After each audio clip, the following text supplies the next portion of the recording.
Hello, Voices of the Bench community. My name is Tanya Little, and I'm a denturist from beautiful Vancouver, Canada.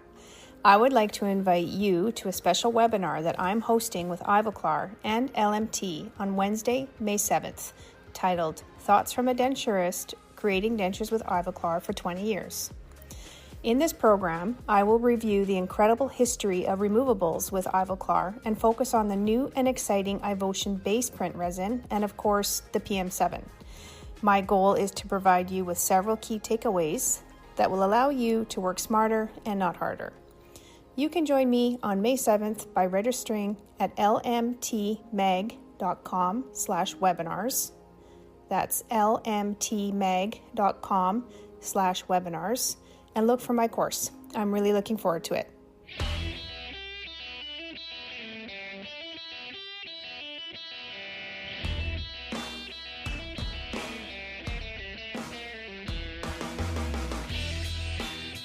Welcome to Voices from the Bench, a dental laboratory podcast.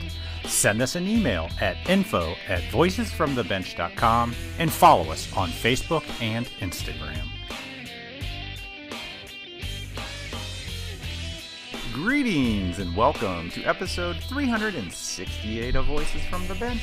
My name is Elvis. My name's Barbara. Still. What's happening still, Barbara? How are you?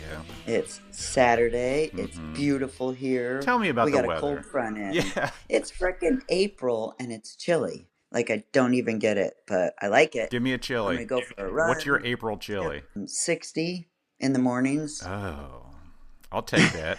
I woke up to 34. We're up to 43. That's good running weather. Oh, it's for beautiful. You, though. Beautiful. And we're going to hit 60 today. So all 4 seasons in one day. I start at 60, you end at 60. That'll work. I'll take it. You know, spring break is supposedly happening around here right now. Usually I see a dip in work, but I haven't seen that. Are you crazy busy right now? Yes. Yeah. Did you see a spring break dip? Do you usually see a spring break? Oh, I don't even know anymore, man. I always thought that you had, breaks here and there, but right now, no. 10 years ago, yeah. Now we never see a break. It's ridiculous, but it's just, yeah. Even going out and visiting offices, usually you run into a handful that are closed for spring break, but they're all open and they're all busy. Yeah. I don't know if everyone's rush getting their dental work done before the economy, blah, blah, blah, but I'm loving it. Yeah.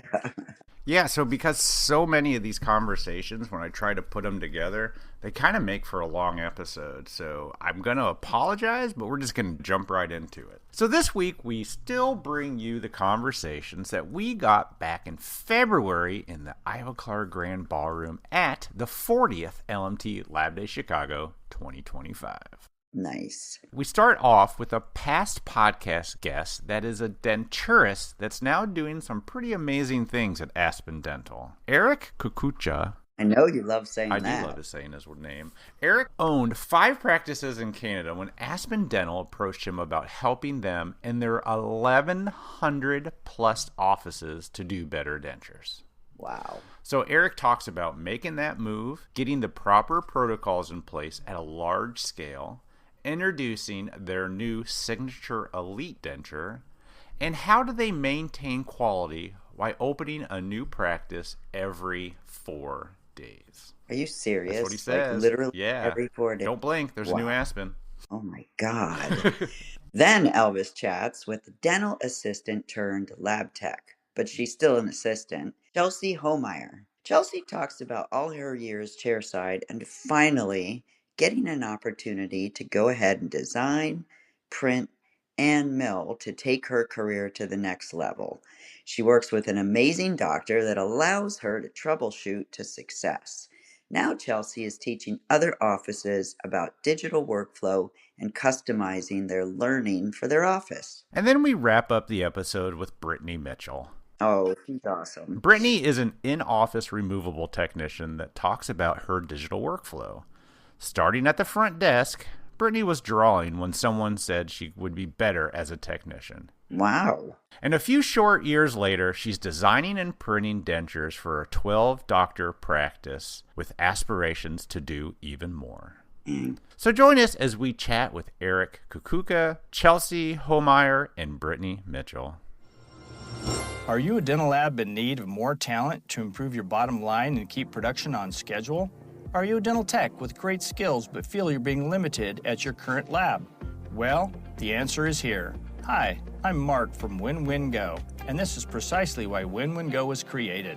The dental lab and dental tech community needed a place where labs and technicians can meet, talk about their needs, and connect in ways that foster a win-win outcome. As a tech, if you're ready to make a change, thinking about moving in the next year, or just curious what's out there, sign up today. It's totally free. As a lab, you might be feeling the frustration of paying the big employment sites so much and getting so few tech candidates. We understand. They don't much care about our industry.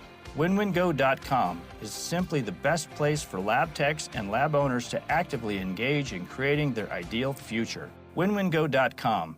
How dental techs find paradise.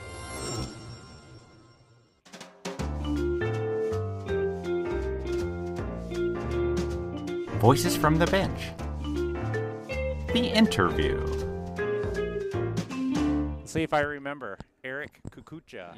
Close. Son of a... Kukucka. Kukucka. Think of a babushka, but just put a K on it.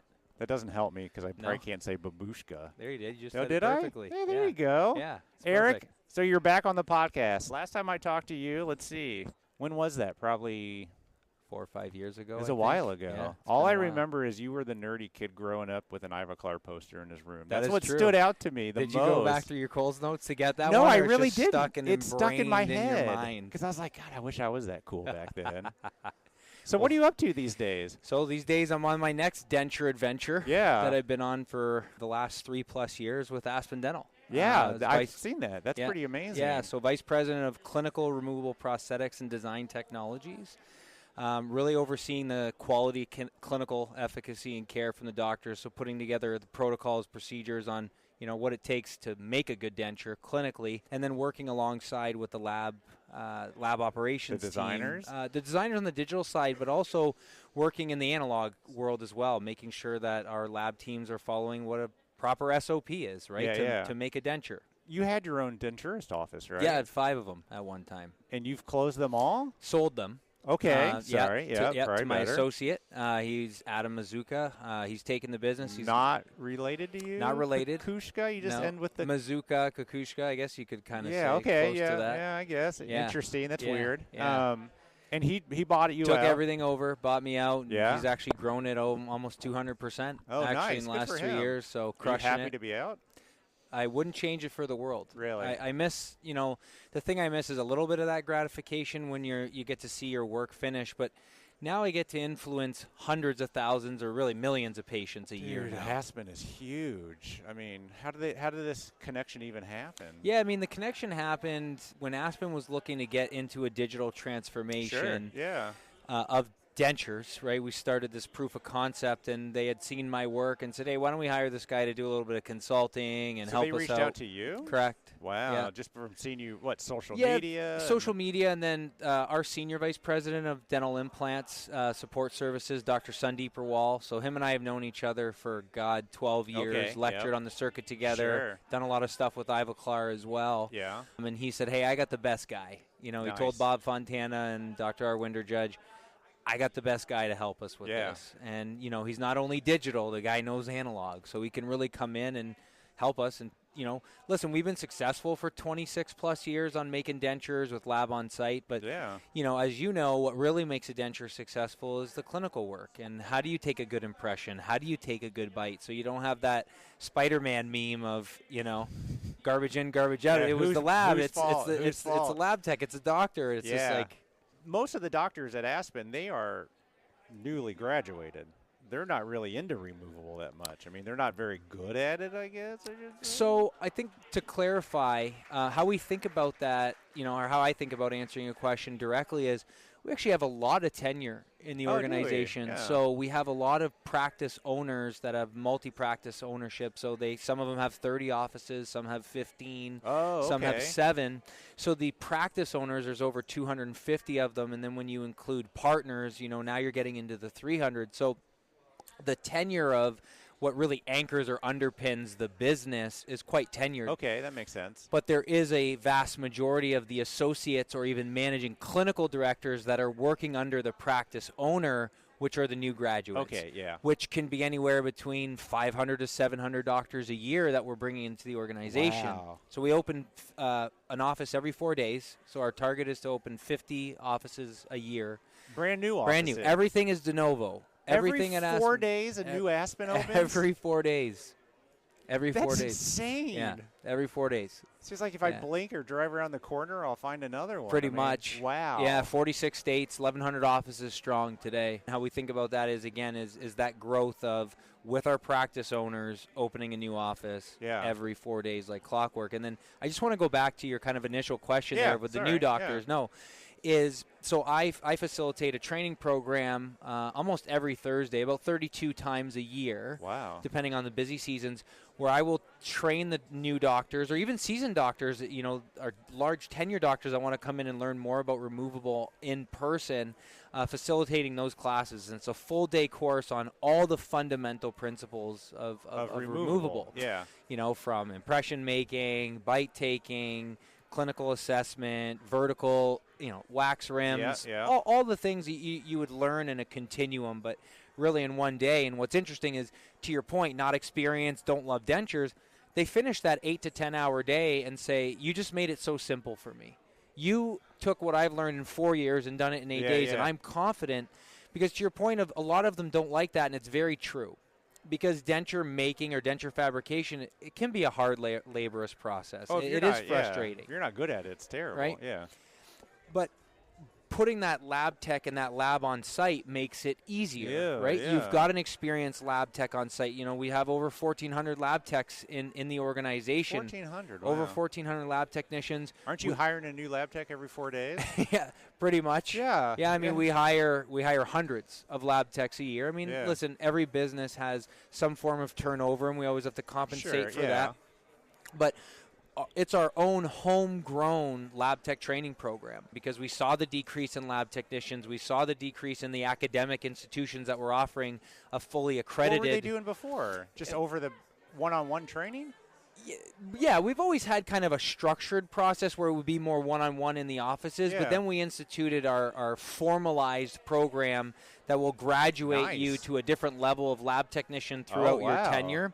And then once they, get through that program, then they can go run their own office. Wow. Right? So it's very peer-to-peer, very mentoring.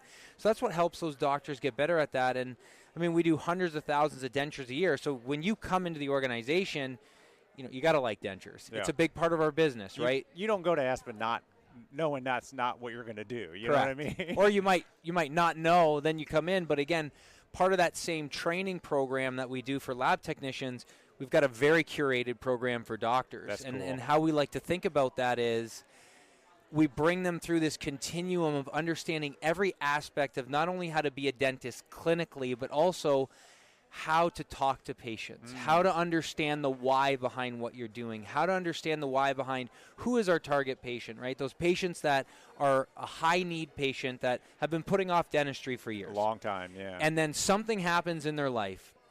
Then that moment seizes them, and they want to get in today. They want to come in now. They want instant satisfaction. Instant satisfaction. Yeah, they want it right away. It's like, I think Jeff Bezos said it best. He was in an interview, and they said, Jeff, what do you see in the next 10 years changing? Yeah. So let me ask you a different question. What's not going to change in 10 years? People are always going to want a faster product. They want it today. They're always going to want to order online. They're going to want convenience, and they're going to want the best price.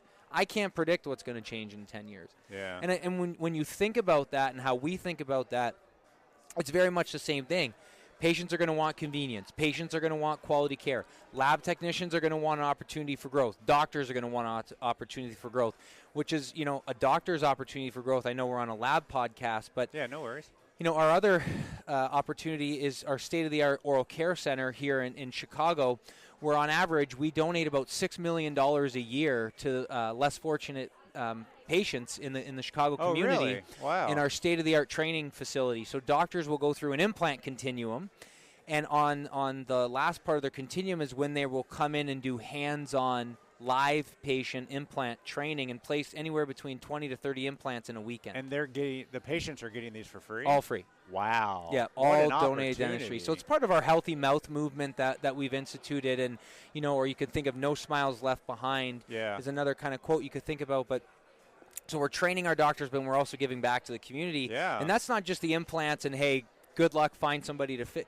Then we do restorative course. Oh. So now you bring doctors in, bring them back, overdenture cases, single tooth crown, multi-implant, restoration. So really, when we think about this is part of what we call our TAG U, or the Aspen Group University, that's got varying levels of, there's a business school, there's leadership school, there's clinical excellence. So there's multiple business lines within this Aspen Group University.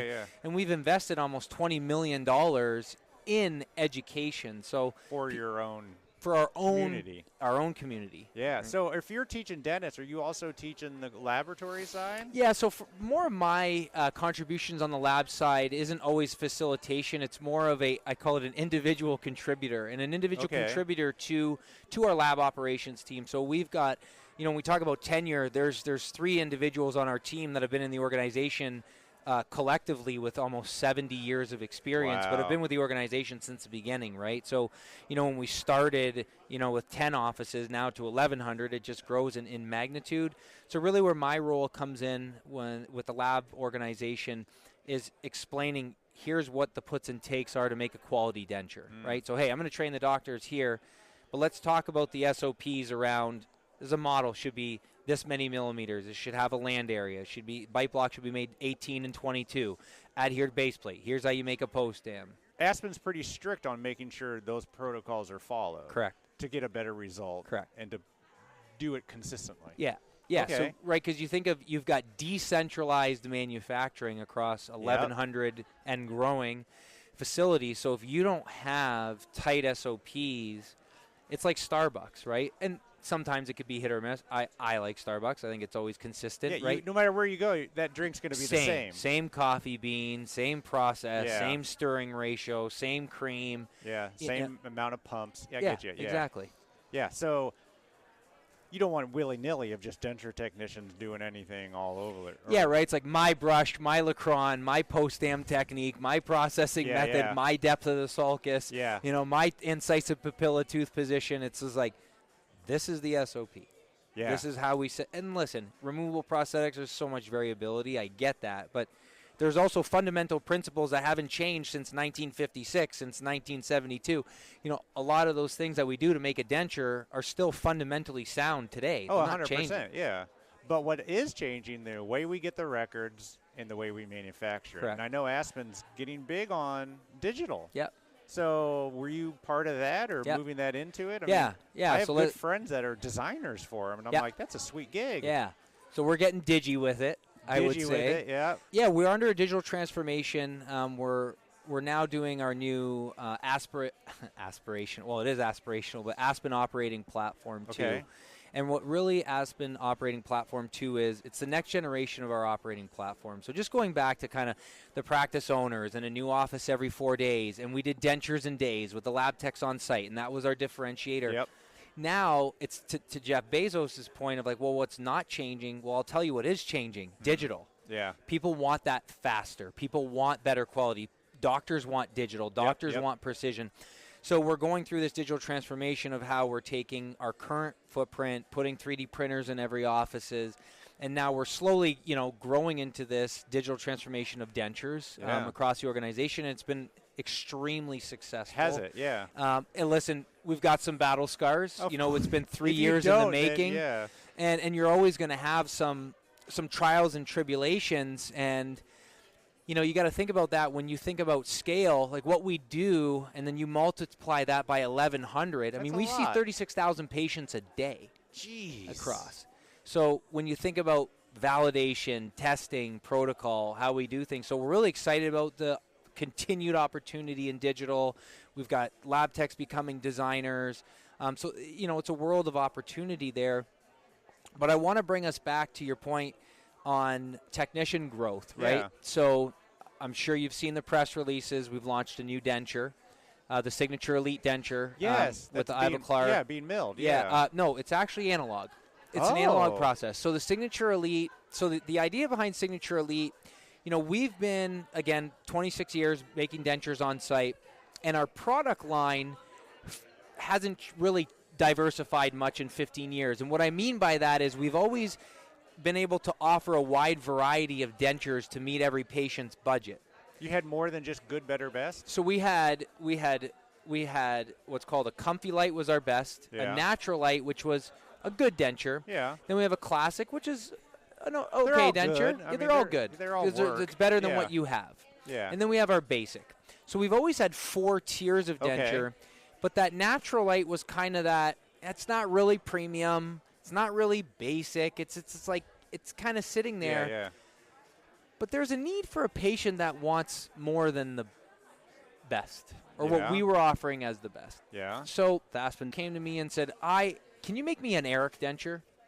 Make me something better than this Comfy Light. Well, what does that look like to you? And what do you think about the warranty and the details and the festooning, and how do you picture that? So I said, hey, listen, Ivoclar makes this beautiful tooth called Vivaden SDCL. Yep. It's exceptionally aesthetic. It's beautiful posterior anatomy, function.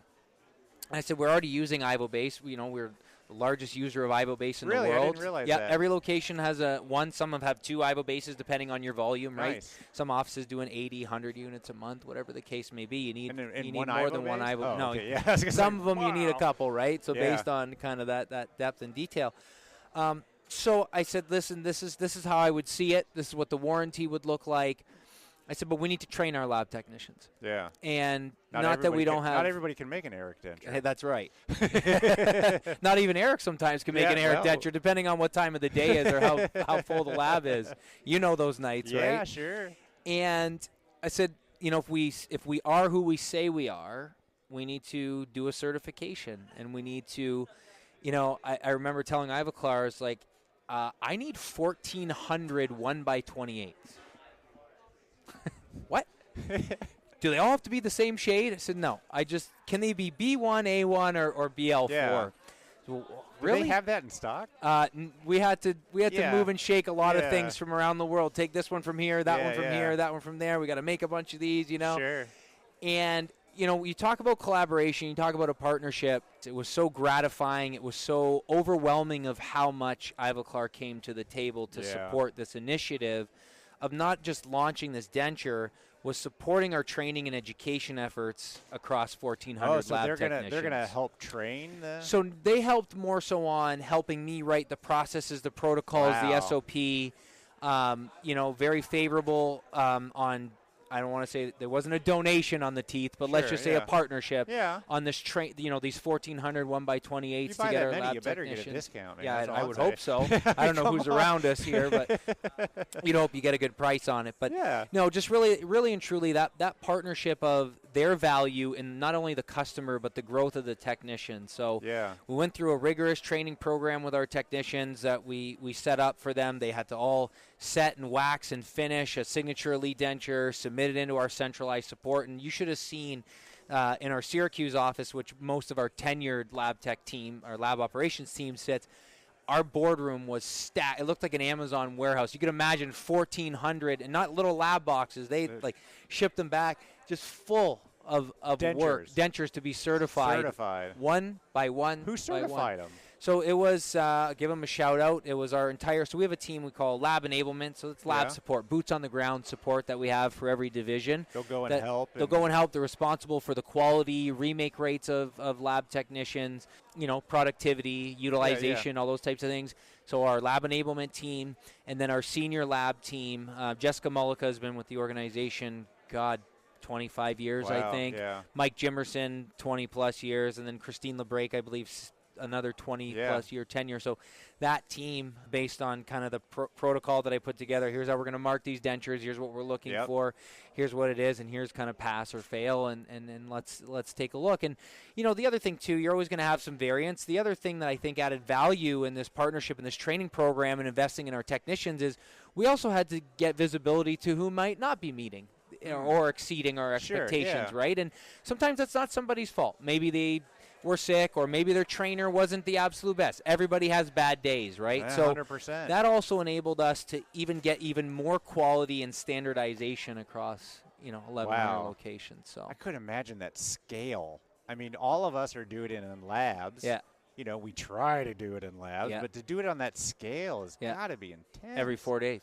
Every 4 days. And then you're still managing everything behind you. Are you still in Canada? So I'm in Chicago now. Okay. So our headquarters is right here in beautiful Chicago, Yeah. Illinois. So the meeting isn't much of a treat for me as it used to be. You go home at like, night? right? We want to meet. We're here. It's like, I know I'm here. Yeah. Like, well, when do you get in? It's like, I'm here. I'm here. Yeah. So we're booked up here, and then we're booked up at HQ because everybody wants to come in and have meetings and talk and QBRs and all that kind of crazy. So are those stuff. new dentures rolled out into Yep. Aspen? January 1st was the company-wide launch. So, we spent about a good 4 or 5 months of planning and training and certification and everything to get this rolling. Are patients picking them? Yeah, actually.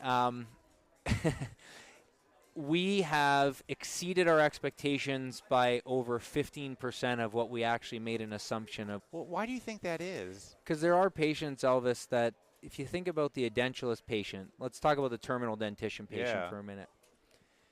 Do me a favor. I want you to close your eyes. Okay. Okay? Close them. Yep. And if I told you you're never going to see again, how does that make you feel? Terrible. So imagine now you can open your eyes. If I told you, I'm going to take all your teeth out, how does that make you feel? Dude, I get it. I get right? that. And when and this isn't about selling or taking, this is just, now we talk about the emotion of the patient. And I'm going to tell you, hey, this is our absolute best denture. I know you're in pain. I know you've been struggling. We're going to get you started today, whatever. Yeah.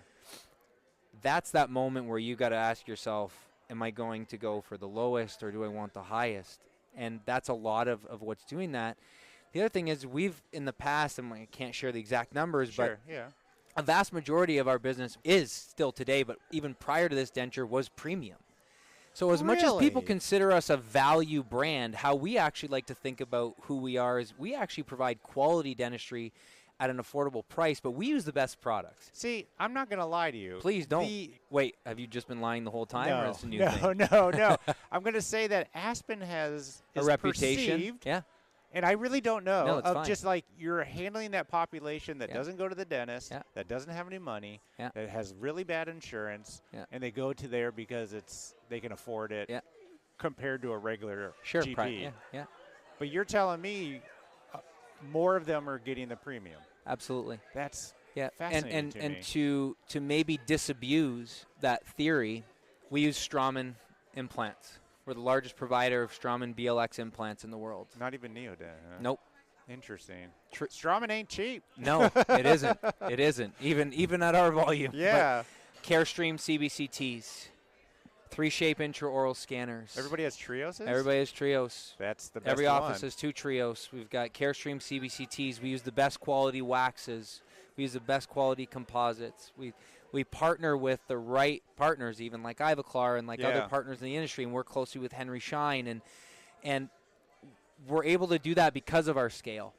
Well, sure, right? And if you think about what we talked about earlier of that training and those continuums of the doctors, is as a DSO, we're very different in that we invest in the individuals and the practices.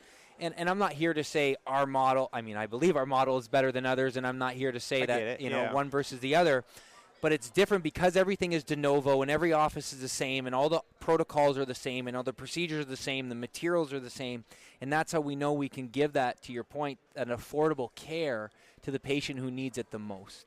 But with a good product. With a good quality product. At a decent price. With management behind it, making sure the lab techs are following the protocols and have accountability to that. I mean, but there's every no policing 4 days in dentistry. You have to duplicate this, and I just don't. Correct. My head cannot grasp that. I know. You must surround yourself with some pretty good people. It's about the team. Yeah. And as an organization, we believe foundationally the team and the culture is so important to our organization, and that's what diversifies us, I believe, from many organizations. It's our belief in the team and our culture, and everybody is behind that. We're a yes organization, I think, is the simplest way I can say that. Yeah, and even online, there's people that's like, don't work for Aspen or whatever. Or I went there and I had a horrible experience. Yeah, I'll tell you what. I know more people that work for Aspen that love it.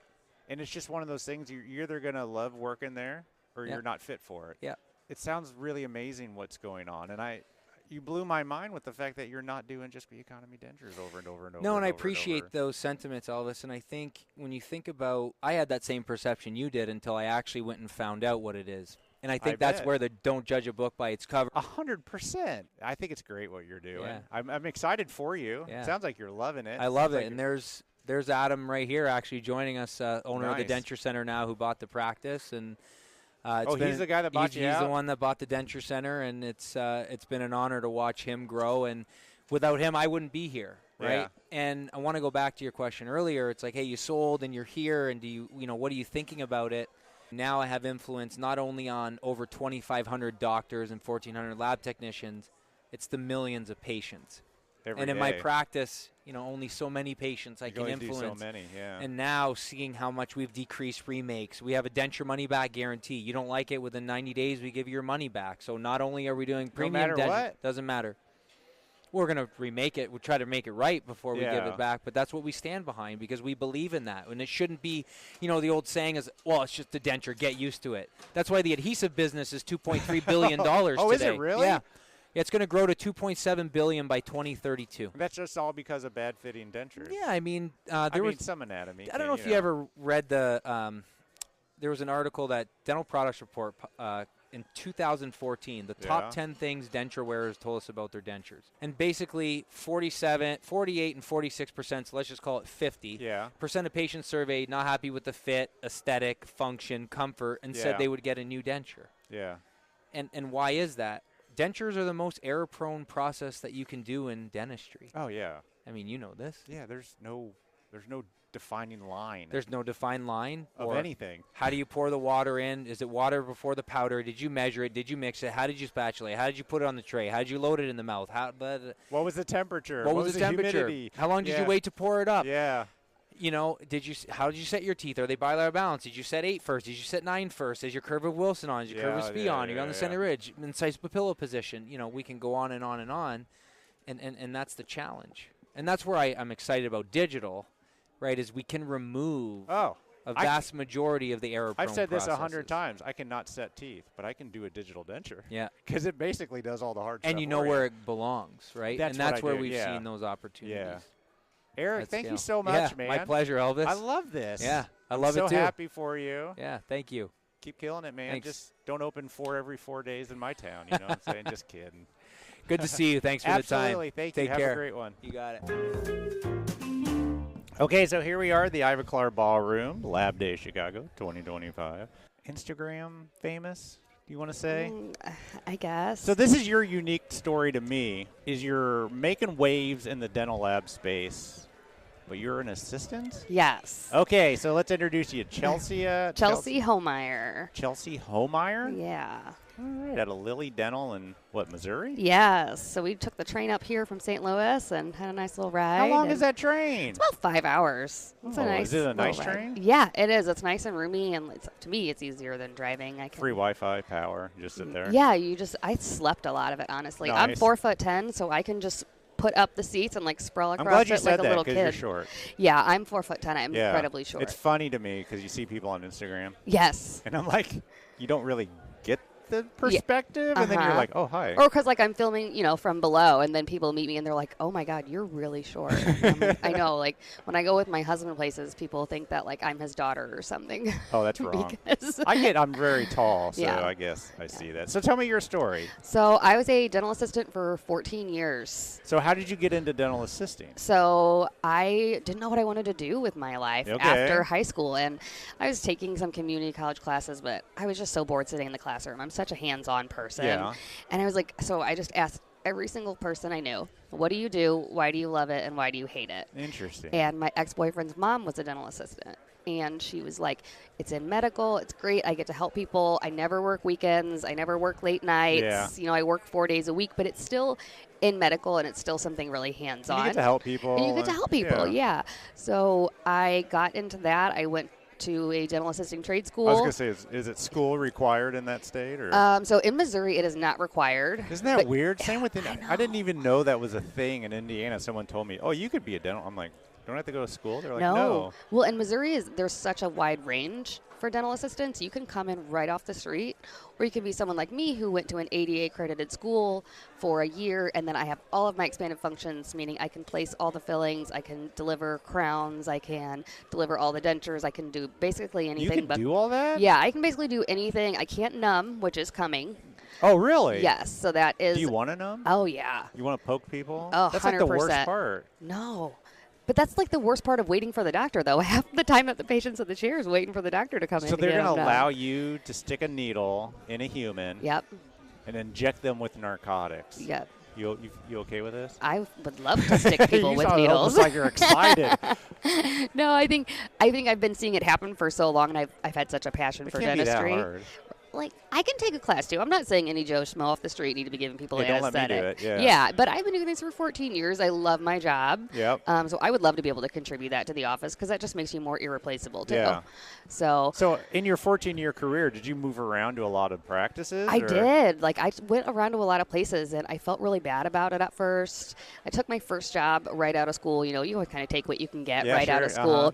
I was there for a while, and I worked at probably 5 or 6 different places until I really found my niche. Yeah. And I've been with Dr. Dan now for just over 3 years. Dr. Dan? Yeah. Okay. So Dr. Dan Pernot. And we're rebranding. We're Glow Dental Studio. Glow? Yeah. Like the female wrestling group? You don't know about Glow? I do know about Glow. So I kind of forgot about that, but now that's what my mind went. I need to tell Dr. Dan about that now. There's the whole Hulu show about it. There that was is, actually that's pretty right. good. Okay. Yeah. So we're rebranding, and I'm kind of helping him with that. I'm his assistant / lab tech. So how did that happen? You started as an assistant full time. Yeah. Mm-hmm. Did he already have all this equipment, or? Yeah. So during COVID, he had already bought his 3D printers, and he really wanted to get into the digital dentistry. He loves being able to have his hands on it. He is one of those doctors that doesn't really like people, but he likes the science behind it, you know? So technician turned dentist. Yes, absolutely. So when he brought me in, we found each other on Facebook. Really? I was temping. I had left a job that I wasn't really happy with. I was just temping for whoever I could, just, to pay the bills. And I had just posted something online and a nice letter of referral that I had from a previous boss of mine. Like in a group for dental assistants, like, hey, I'm looking for work. It was St. Louis Dental Peeps. Dental Peeps, okay, yeah. And then I just posted on there. I was like, if anyone's looking for an assistant, here's all my qualifications. And he jumped on there and he was like, well, if you can deal with all my jokes from the office all day and some Coco Melon for the kids, we'll get along great. And I was like, perfect. So his whole thing was, if you can handle my jokes? Yeah. If you can handle and then we just bonded from there because we both love Schitt's Creek and we love The Office. So we instantly bonded. Great things to bond over. For the first year that I worked there, it was like I didn't do any assisting. I sat on a computer and I learned digital design.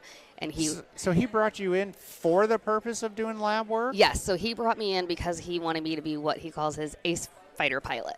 He's like, I want you to, because you have the hands-on knowledge, you know what things usually go wrong with patients because they're the one dealing with them.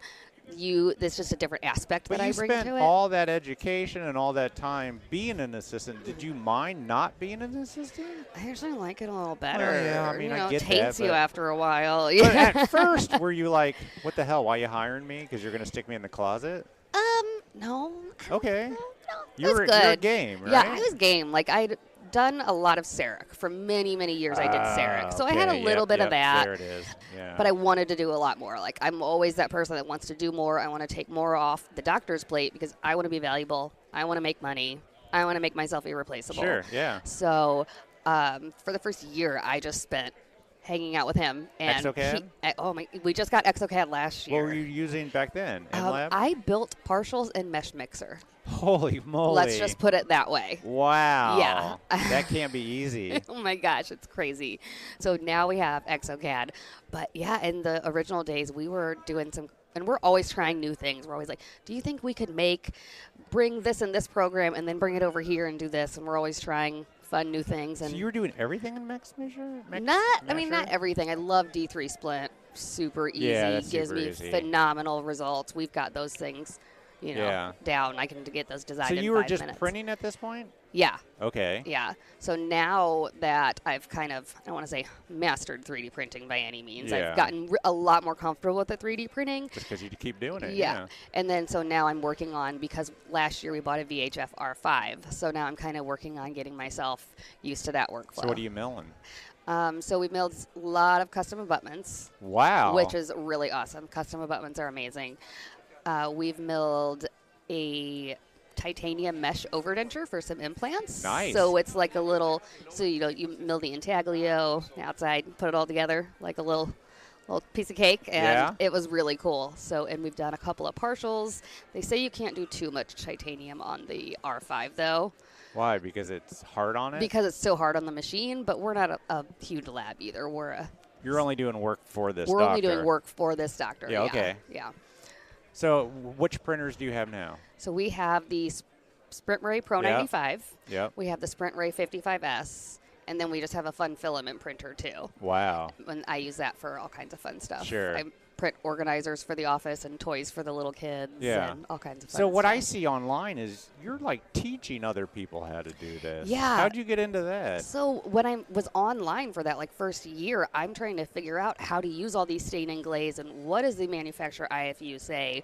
What is the minimal thickness? And there was no information out there. Interesting. I was taking notes and making myself graphs to try to have points of reference because there was such little out there. And the stuff that was out there was all geared toward dentists.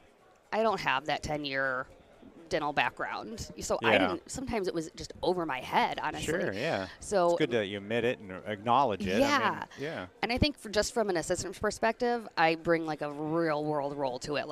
This is perfect ideal, but real world. yeah. A lot of the times what I describe is when they teach these digital dentures and they put so much anatomy to the gingiva. I'm like, but no one really sees it that much. No. It's beautiful, but in a real world term, the patient who doesn't have great oral hygiene, that's a place for bacteria to get stuck, in my opinion. No one's ever said to me, can I have more vein? Yeah. In no, my denture? Never. Yeah. But we had one patient who got a denture, all monolithic one piece, this heavy denture, and we couldn't believe she wanted it. She wanted it toilet bowl white. Of course. She wanted all one piece, and we made it for her, and I kind of got a lot of slack about it on the internet. I had someone use it in their presentation last year here at Lab Day. As what not to do? Mm-hmm. Unbelievable. So they used my picture and theirs as what not to do, which was How'd you find out about that? That's fun. I was sitting in the class. I was the student in the class when he said, "This is ugly, don't do this." But he didn't know the context behind the picture, right? And that's what a lot of people don't realize. Yeah. I mean, this is what the patient wanted. That's your final decision She came maker. back for a second one 3 months later because she wanted to have a backup. But the ironic thing was, it fell out of her car window and went onto the highway. And she wait. How the hell does it fall out of a car window? Patients are weird. I don't know. Sneeze? I don't know if she said it on the dash, but all I know is she said her window was rolled down and it fell out of her window while she was driving, and she went and got it, and it was fine. What is this printed out of? Onyx Tough. The whole thing? Whole thing out of Onyx Tough. So you're talking she's got white gums?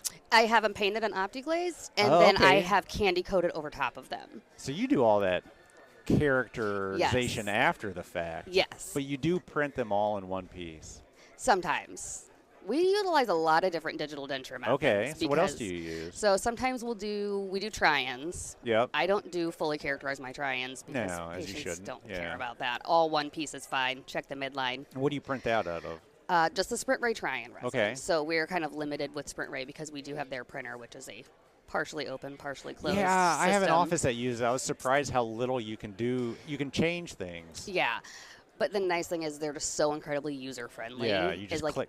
You just click, and it's so automated. It's really, for someone like me, I keep a timer on me all day at work because I'll be assisting with the patient here, and I know my printer is going to be done in this long. So sometimes Dr. Dale will hear my timer go off in my pocket, and I get up and I run to the other room because he knows I got to go flip over the lab work before I can do all this stuff. As the patient's waiting there with their half filling, just yep.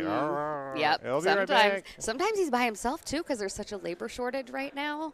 We're hiring an assistant. We're having trouble finding one. Really? Yeah. So you still have to assist a lot. Right now, so we are short an assistant. An assistant left to go start a family and be a mom. Yeah.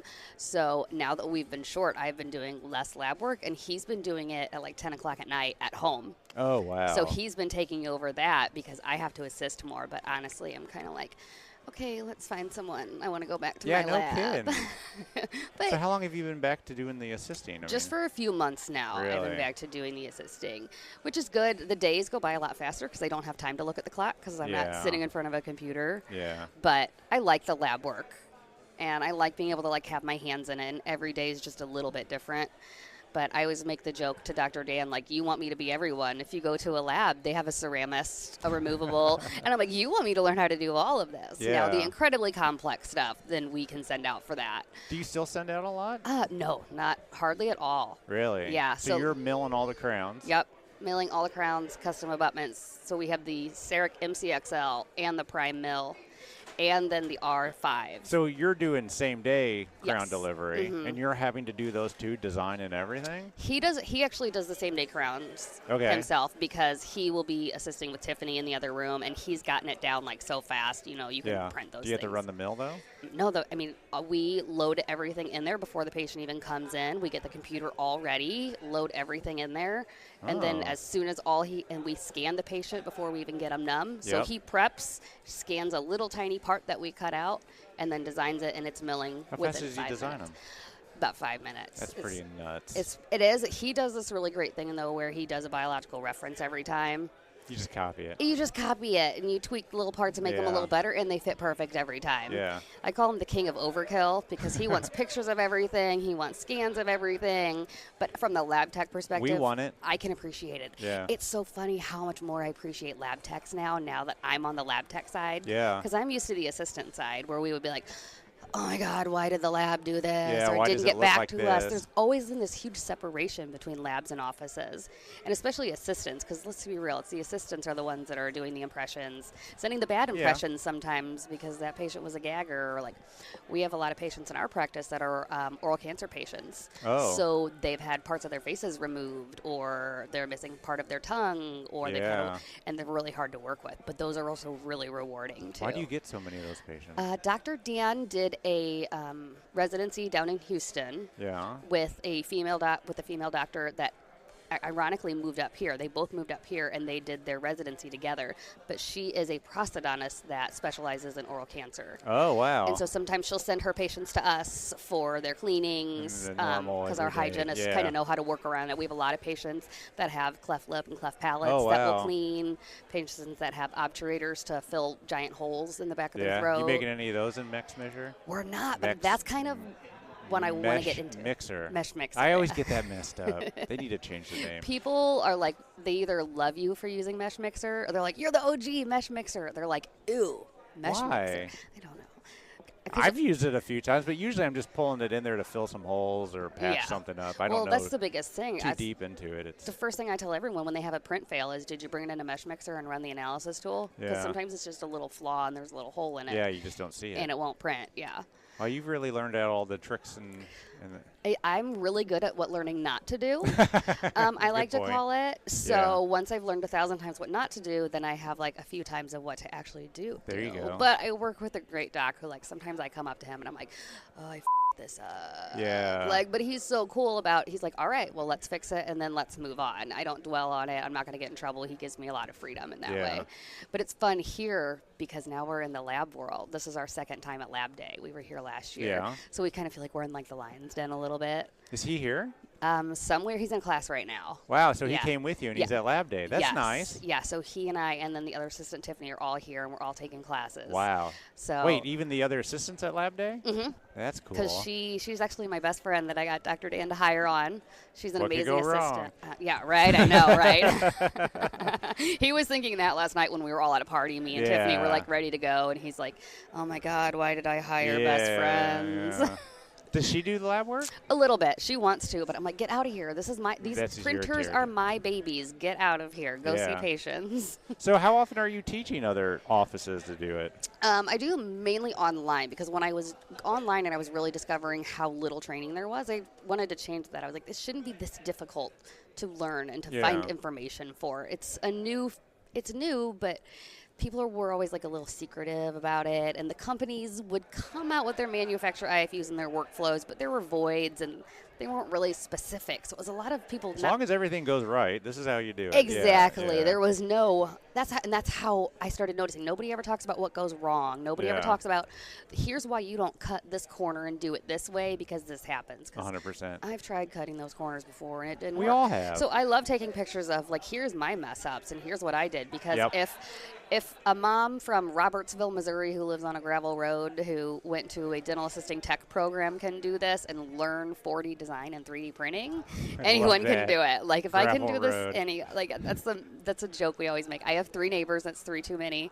And I drive an hour to work every day. Still? Yeah. Wow. But I have a back deck that looks out on the river, and I have no neighbors, and I can hear the crickets. And that's fun. Yeah, that's my little safe spot. I'm so high tech at work. I have both my phones on me, and I have all my printers. I have my printers hooked up to my phone, so I know when they're done. And then you go home, and there's barely electricity. Exactly. Ironically, my husband and my daughter were at home, and they had no electricity for 24 hours. Because like something happened to one of the transformers. Well, there's probably only one transformer going out there. Exactly. It was a really small town, and I'm like, thank God I was in Chicago and not at home. It's cold. Well, and then I would have to take care of them, and then there would be no power. And I'm like, I'm here. I can just drink and have a good time and be on a podcast. I'm kind of glad that didn't happen while I was there.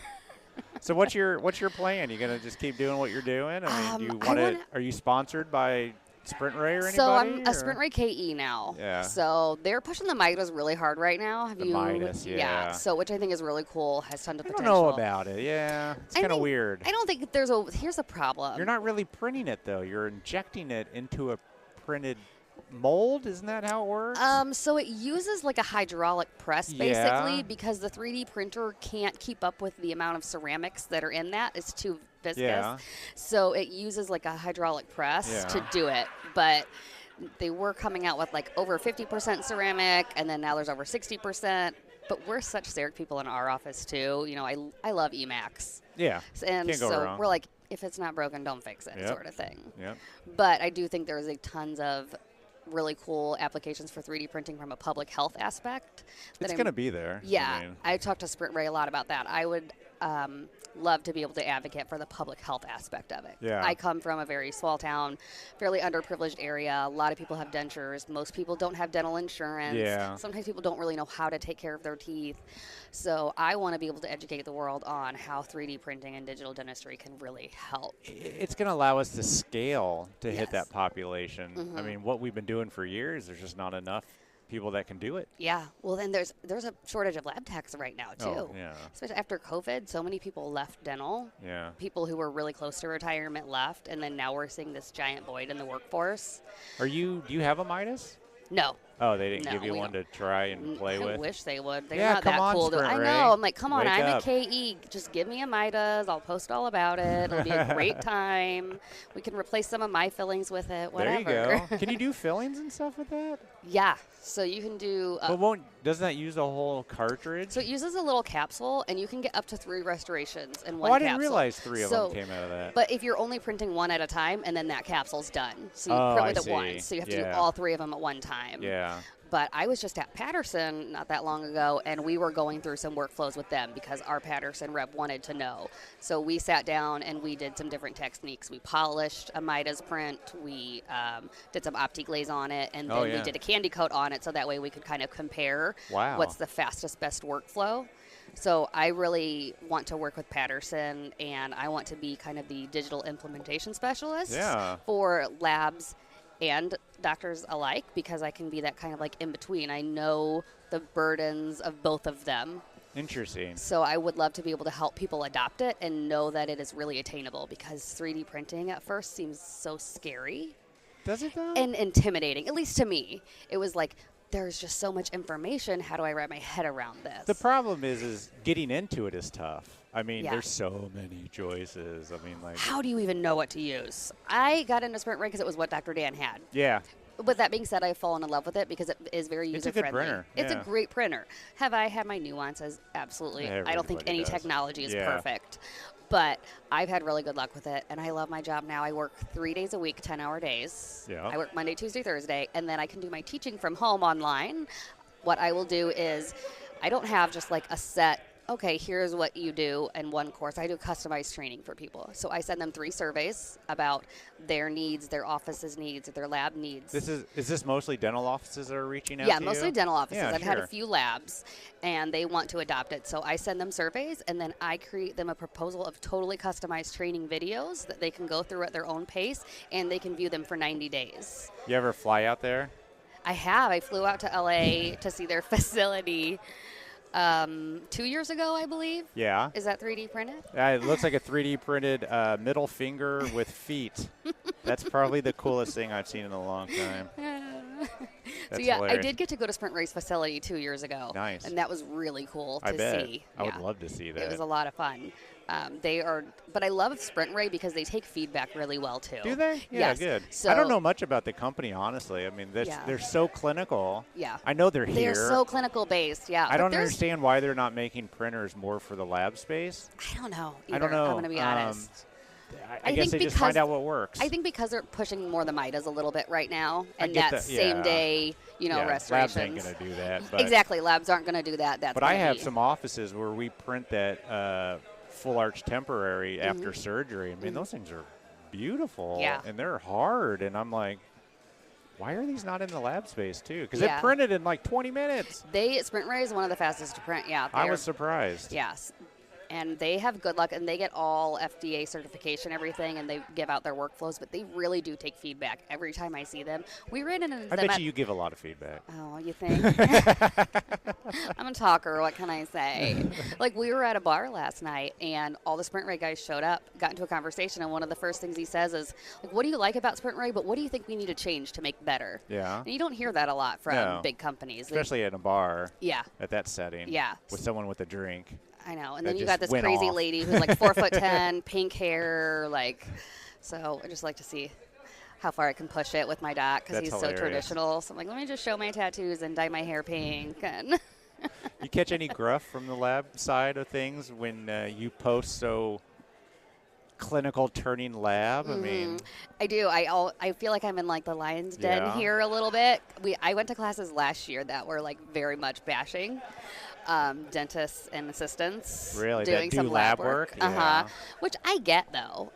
Is every assistant right for it? Absolutely not. No. You know, you have to have the right person and somebody. If I didn't have such a passion for the field and for teeth, I would not have been able to do it. Yeah, it's no different than are a lot of lab techs shouldn't go chairside? Yeah, a lot of them. A lot of them. It's the same thing. Exactly. Yeah. You just got to find the right person for the job. But do people reach out to you on like Instagram? Like, all the time. Really? Get out of our space kind of thing?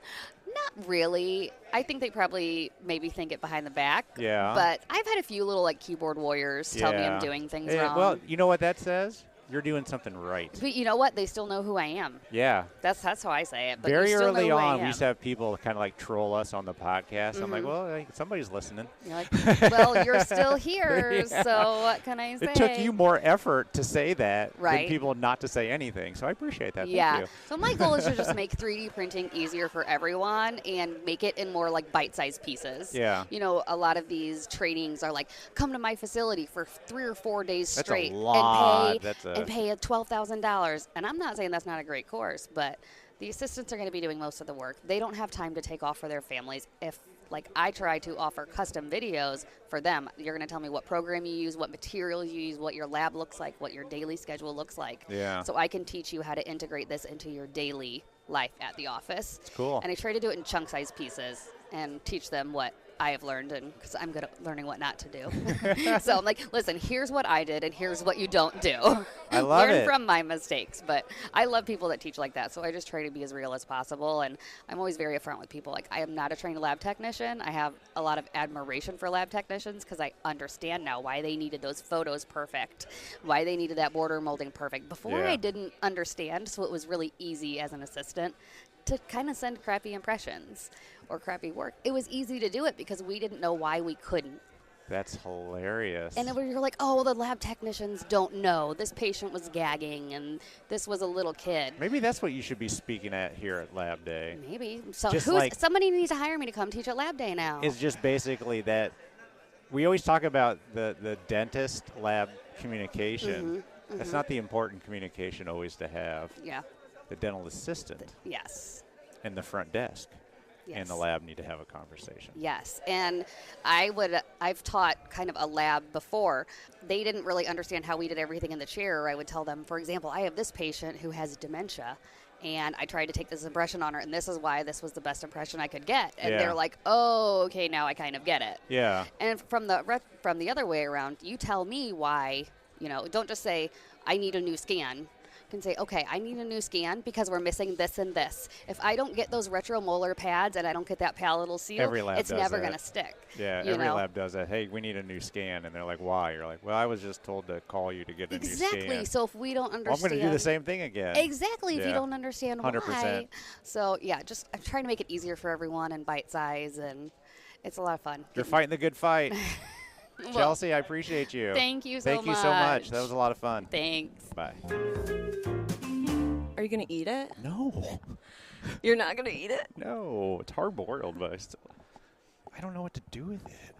Maybe a kid will find it someday. Yeah. Brittany. Hey. Do people say that? Yeah. Yeah. Brittany Mitchell, let's I'm going to introduce you like this. Not too long ago, we had a T-shirt for sale. Mm-hmm. You are the inspiration behind this T-shirt. You are the T-shirt. I am the T-shirt. Because you made your own T-shirt. I did. It says, just say no to brushing. Mm-hmm. I noticed it on Instagram. I was like, that's hilarious. Where'd you get it? Made it myself. Can I steal it? Can I steal it? And you were like, yeah. Can you use my denture as a picture? I'm like, of course. That was a top-selling T-shirt. Love it. Yeah. I love it. So Brittany Mitchell from, where are you in? Ohio, Cincinnati. Yes, Cincinnati. Tell me about yourself. How'd you get into the industry? I started at the front desk at Aspen Dental, and then the lab tech there saw me. That was your first introduction into dental. Yeah. They hired you with no experience. Right. Yes. How'd you like the front desk? Horrible. Oh, okay. I hated it. I hated it. How long did you do it for? Like 2 years. Oh, really? Yeah. That's a lot of time hating But something. at Aspen and at a different office. Okay. Because we left. The lab tech left. I left with her. Oh. And then she opened a practice with the doctor, and I was working front desk there, and she said, just give me a year to set it up, and I'll pull you in and train you. As a lab technician? Yeah. Okay, so front desk, what are you doing? Scheduling patients, follow-ups, yeah, checking insurance. That sounds terrible. Horrible. God. Horrible. That office had a lab technician. Yes. And she pulled you in. Mm-hmm. Is this the same place you're at now? No. Okay. So she saw me drawing a picture. I was supposed to be watching training a naked woman. Okay. And so, hey, whatever. So she said that I didn't belong at the front desk. That I belonged because you're in a lab. pervert and you shouldn't be exactly. drawing things that people can see. Yeah. Let's put you in the back. Yeah. Got it. Yeah. So yeah, that's how I started. There's more to this. So she pulls you into the lab, mm-hmm. and what do you start doing? Just model work. Yeah. It was like analog. So we were doing crown and bridge digital, but we were doing analog dentures. And what were you doing? Model work for everything? Like processing. Mostly removables. Yeah. Okay, so you came in, you start pouring models, you start processing, polishing probably, what all the new people do. All the good stuff. How did you learn? From her. Just over the shoulder? Yep. Who is she? Let's give her a shout out. Christina Kumar. Okay. Christina Taylor at the time, but she got married. Yep. Yeah. Okay, so you work with her for how long? We worked together for, I want to say like 4 years. Yeah.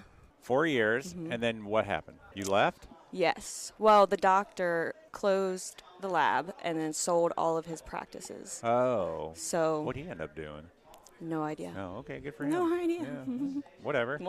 So everybody lost their jobs? Yeah. Yeah, and then what'd you end up going? I was on unemployment for 3 months, and now I'm at Advanced Dentistry. Yep. And I've been there for 3 years. Nice. And are you the only lab tech there? The only removable. Oh, so tell me the dynamic. There's how many in Fig? So there's 4 of us. There's Jen, my manager. She does designs and does all that. And then Tuba and Whitney. Tuba? Yeah.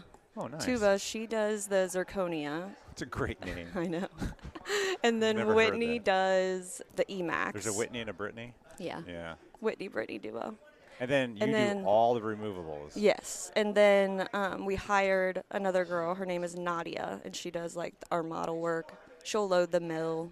And you work for just one doctor, or how does this work? No, we have 12. 12 in one practice, like one building, or is it spread? No, there's 4 locations. There's 4 locations, and who drives all these cases around? We just send them out through the mail. Really? Yeah. That's funny. I mean, sometimes we go to the office and drop them off. Yeah, so the office that you work at, is it a separate location, or are you in an office? So it's the office, and then next door is the lab. Oh, separated yes. by, okay. And then we have a school that he also owns behind us. A school for what?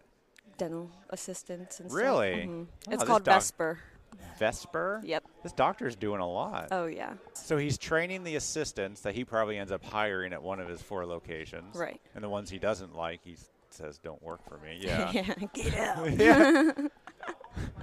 So what's your day like? I mean, do you get to see patients? Do you get to... Sometimes. Yeah. They'll call and be like, hey, can you come look at this? And do you have to leave and go over and like go next door? Or yeah. How often?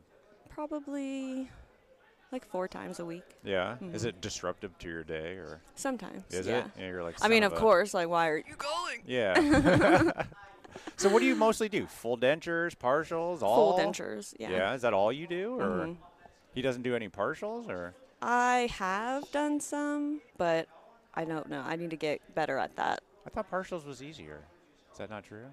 I don't think so. Oh, no? No. So you do full set. You do everything from start to finish. Yeah. Yeah. What sort of material? What teeth do you use? I do the Lucitone digital print. Yeah. For the base and the teeth, obviously. So everything you do is digital? Yeah. I didn't realize that. Those look really good. Thank you. Yeah. So do you design? Yes. What do you design on? 3Shape? Yeah. Yeah. Okay. How long did it take you to learn that? Like 2 weeks. 2 weeks? Seriously? Yeah. You can set up analog, right? Yes, I have. Yeah. Are you good at it? I don't know. You had this kind of, yes, I have. That's it. Yes, I have. I'm better at digital. I am, too. Yeah. I cannot set up teeth analog, but digitally I could do it all day. So what do you do with the try-in? You do the monolithic try-in? Yeah. Does he require you to do it, like, right away? No. So I tell them 2 weeks because... And they let you get away with 2 weeks? Well, yeah. But it's normally done, like, the next day or, like... It's not hard, It's not. No, I'm just like, just 2 weeks just in case. Just in case. Just in case. Whatever. That's a lot of leeway. Yeah. So you get work from all these offices? And most of them come through an intraoral scanner? Yeah. Are they scanning directly the mouth? Are they doing wash impressions? How are they doing this? All of it. All of it? I still get impressions. Physical impressions? Yes. From an office this guy owns, why? Listen, I don't know. Interesting. He's here. He's here somewhere. Well, let's get him on and find out. Why is he letting his associates take impressions? Sometimes it's better, I'll be honest. Yeah. Are you getting them to scan a dentulous in the mouth? No teeth?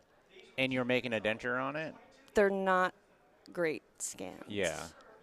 So now I just want them to send me an impression. Yeah, no, I'm it's like hard. Physical impression. Yeah. Do they scan the impression or just send it to They you? just send it to me. And then you have to pour it up, or somebody else pours it up? No, I pour it up. Because you want to have that control? Yeah. Yeah. I do like you have pour 2 weeks. Yeah. Just in case. Just in case. Yeah. I only need 24 hours, Right. but I need I'm going to give you 800 hours. So. Yeah. What's your aspirations? Do you like what you do? You want to do more? You want to? Yes, I want to do more. I want to get my name out there. Okay. And get better at designing. Name out there how, where? How, like, where? Like in the dental lab industry? Yeah, or, like you guys. I want to be like. Oh. I want to be like you when I grow up. Don't start a podcast. You're not allowed. You're not allowed.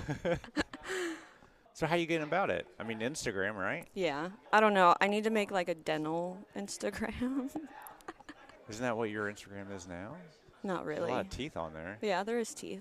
Are you talking to companies about, what are they, KOLs or anything? Or No? That's how it starts. Okay. Plus, they're going to hear you on this podcast.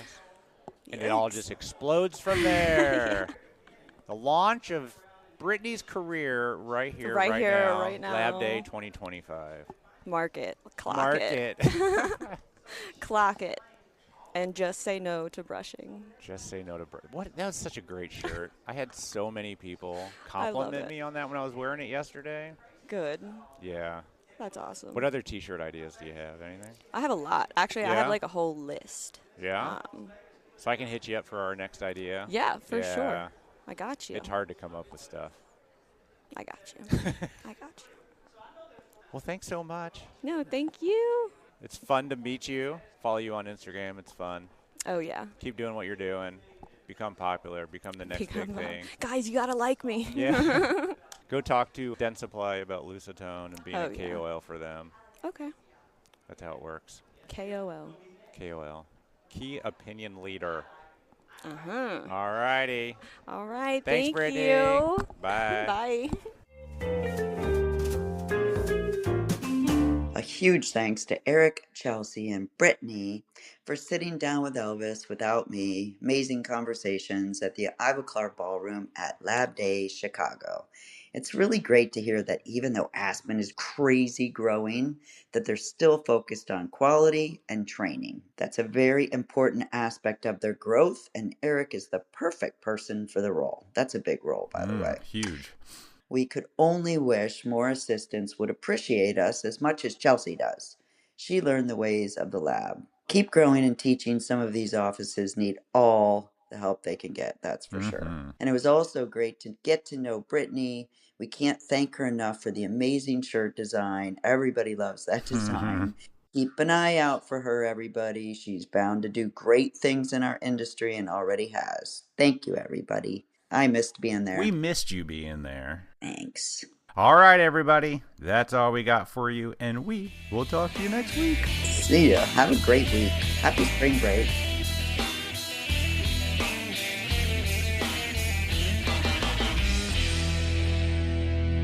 We have a bird that's been attacking our house for 3 weeks, and it wakes up the dog. Why? We don't know. The views and opinions expressed on the Voices from the Bench podcast are those of the guest and do not necessarily reflect the official policy or position of the host or Voices from the Bench, LLC.